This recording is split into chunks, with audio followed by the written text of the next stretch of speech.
कई लोग कह रहे हैं कि प्रीत सिरोही क्यों लड़ता है मुसलमानों की ज़मीन पर एनक्रोच, मतलब क्यों दिखता है इनको, हिंदुओं का नहीं करता है? हाँ, बिल्कुल हिंदुओं का नहीं करता है, ये बात बिल्कुल सही है। तो झूठ बोलने की बात है, मैं भी खड़ा होकर बोल दूं कि मेरे पिताजी या दादाजी के ज़माने का लाल किला के कागज़ मेरे पास हैं, तो मैं ढूंढ रहा हूँ, मैं लेके आ जाऊँगा, तो इससे मेरी मिल्कियत तो बनती नहीं है। अब कोर्ट ये तय करेगी कि मस्जिद वहाँ रहेगी या हटेगी, ये भी इंक्रोचमेंट है, क्या है, तो ये भी हो सकता है मस्जिद भी हट जाए। हाँ, बिल्कुल ये भी हो सकता है कानूनी रूप से। उसमें स्पष्टता लिखा है कि 2 मज़ारें यहाँ पर हैं, इसके अलावा टिन शेड है और इसके अलावा आप यहाँ पे कोई कंस्ट्रक्शन नहीं करेंगे, कोई दुकान नहीं बनाएंगे, कोई दीवार नहीं बनाएंगे, कोई कुछ नहीं करेंगे। ये स्पष्टता लिखा हुआ है क्योंकि उसी बेसिस पर ही कोर्ट ने ऑर्डर किया है। मस्जिद भी नहीं थी उस समय? मस्जिद नहीं थी उसमें, बिल्कुल नहीं थी। अब जो इन्होंने केस डाला है उसमें ये तय होगा कि मस्जिद वहाँ रहेगी या हटेगी। बड़ी चालाकी से इस काम को किया गया है। इसका नाम पहले के रिकॉर्ड्स में फैज़े इलाही दरगाह है।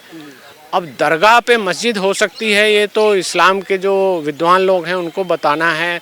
दरगाह पे मस्जिद कैसे बनी? अभी उस दिन कोर्ट में तो ये बहस कर रहे थे कि यहाँ एक कब्रिस्तान था। ये दिखाई दे रहा है कि 7-8 करोड़ रुपया इन्होंने पिछले 2004 से लेकर इस कमेटी ने इकट्ठा किया है। इसकी सीबीआई जांच हो या एक जुडिशियल जांच हो, कोर्ट मॉनिटर्ड जांच हो, उन्होंने तो जाहिर सी बात है उन्होंने पिटीशन फाइल की है मस्जिद कमेटी ने, तो वो तो कभी नहीं कहेंगे कि पैसा हमने चुराया है। दिल्ली के तुर्कमान गेट स्थित मस्जिद का जो अतिक्रमण था उसको हटवाया गया था। प्रीत सिरोही के केस को लड़ने वाले वकील उमेश शर्मा जी मेरे साथ है। शर्मा जी, आपने कई डेमोनेशन पर केस लड़ा है। तुर्कमान गेट पर जो फैज़े इलाही मस्जिद का अतिक्रमण था वो भी हटा है, जिसकी काफ़ी चर्चा हुई। अब भी आप कई केस लड़ रहे हैं, कौन कौन से हैं जिन पर लड़ना आना बाकी है? अभी तो बहुत सारे केस हैं, 1-2 के। ये तो तुर्कमान गेट वाला जो था इसमें तो एक ही केस था। हमारे बहुत सारे ऐसे केस हैं जो सेव इंडिया संस्था है, ये प्रीत सिरोही जी जिसके संस्थापक हैं, और ये बहुत सारा रिसर्च करके कागज़ लेकर आते हैं। तो हमने बहुत सारी पिटिशन्स ऐसी है जिसमें 10-10, 12-12, 15-15 इंक्रोचमेंट है एक साथ। अच्छा। और है तो उसकी अब संख्या इस तरह से गिनना थोड़ा मुश्किल है। और एक हमारी पिटिशन है NHAI, जो पूरे भारत में national highway authority of India के जो इंक्रोचमेंट है, जिसमें कि मस्जिद मज़ार या पता नहीं क्या क्या बना हुआ है। तो उसमें तो बहुत सारा है इंक्रोचमेंट, उसको लेके पिटीशन चल रही है अभी भी। अब क्या ऑर्डर होता है, बहुत सारे कानूनी दाव पेच होते हैं। ऑर्डर जब होता है, क्या ऑर्डर होता है, NHAI की तरफ से आप लड़ रहे हैं कि जो उसके रास्ते? मैं सेव इंडिया जो संस्था है उसकी ओर से लड़ रहा हूँ। पहले हमने NHAI के जितने भी इंक्रोचमेंट थे उसकी डिटेल निकलवाए, कितना एरिया है वो निकलवाया। उसके बाद ये पिटीशन बनाई गई और दिल्ली हाई कोर्ट में डाला गया है। तो उस पर NHAI को कोर्ट ने बोला कि आप स्टेटस रिपोर्ट दीजिए। तो ऐसा ही है, DDA को बोलती है, NDMC को बोलती है, कैंटोनमेंट बोर्ड को बोलती है, जो भी लैंड ओनिंग एजेंसीज हैं उनको court show cause notice issue करती है कि आप स्टेटस बताइए। चूँकि हम बहुत सारे कागज़ पहले फाइल कर चुके होते हैं तो उसमें दिखाई दे जाता है कि कहाँ इंक्रोचमेंट है, क्या है, तो उस तरह से ऑर्डर भी कोर्ट कर देती है। और NHAI के मतलब ज़मीन पर जो इंक्रोचमेंट है उसका आप लेकर आए कि ये सरकारी ज़मीन है जिस पर जो है मस्जिद या मज़ार बना हुआ है? हाँ हाँ हाँ। कई लोग कह रहे हैं कि प्रीत सिरोही क्यों लड़ता है मुसलमानों की ज़मीन पर एनक्रोच, मतलब क्यों दिखता है इनको, हिंदुओं का नहीं करता है? हाँ, बिल्कुल हिंदुओं का नहीं करता है, ये बात बिल्कुल सही है। और जिनको ये सवाल पूछ रहे हैं वो लगा लें पिटीशन। आपको पता लग जाएगा कि कितनी रिसर्च करनी पड़ती है, कितना जुनूनी रूप से काम करना पड़ता है।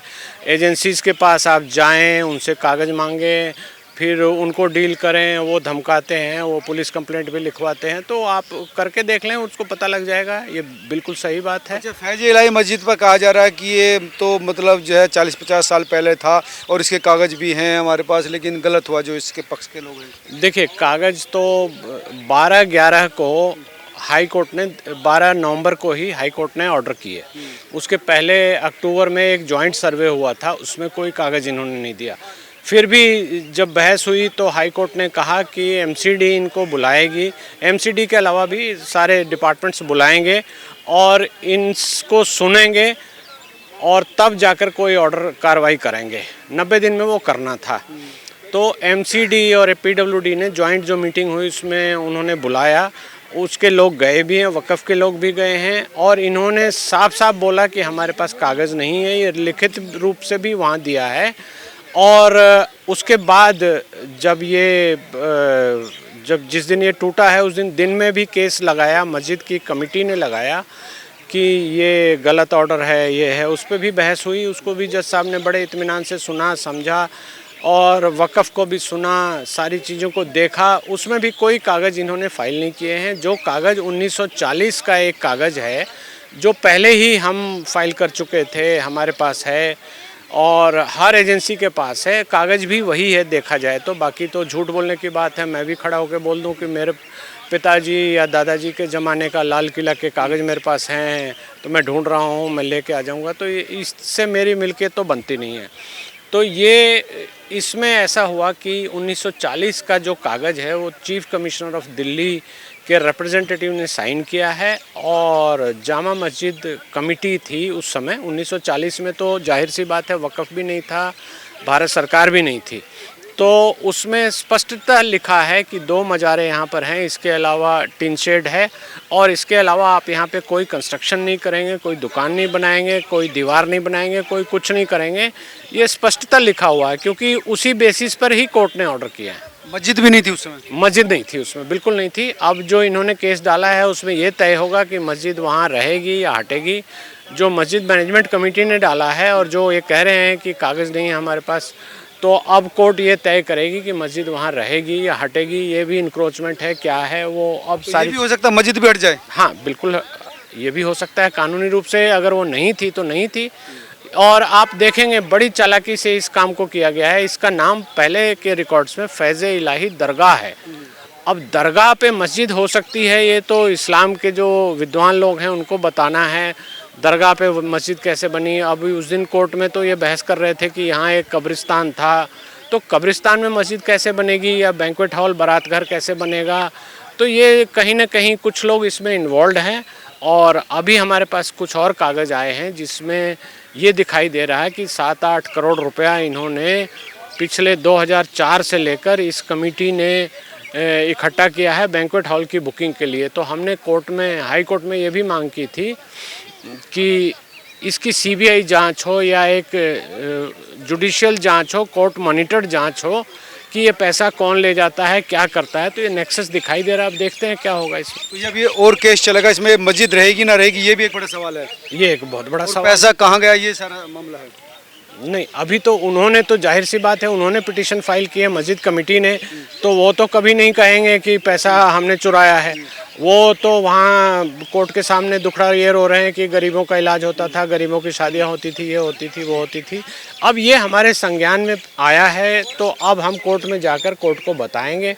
चूँकि कोर्ट दोनों पक्षों को सुनती है, गवर्नमेंट के कागजात देखती है, सारी चीज़ों को देख समझ के ही ऑर्डर करती है, तो हमें लगता है कि कोर्ट इस चीज़ को कंसिडर भी करेगी। तो मस्जिद का रहना ना रहना भी एक बड़ा सवाल अब बन के उभर रहा है। हाँ, उनके जो मस्जिद कमेटी ने जो केस फाइल किया है उसी में ये सवाल उठ के आएगा और ये तय होगा कि मस्जिद वहाँ थी, नहीं थी या रहेगी, नहीं रहेगी। ये अभी थोड़ी लड़ाई अलग ढंग की हो गई है। तो ये थे उमेश शर्मा जी जो फैज़े इलाही केस में लड़े थे। अब नया एक डेवलपमेंट ये आ रहा है कि अब ये देखना होगा कि मस्जिद थी कि दरगाह थी, अगर दरगाह थी तो मस्जिद कैसे। तो ये एक बड़ी चुनौती सामने बन के आने वाली है। आप तमाम लोग क्या सोचते हैं जरूर बताएं। नमस्कार।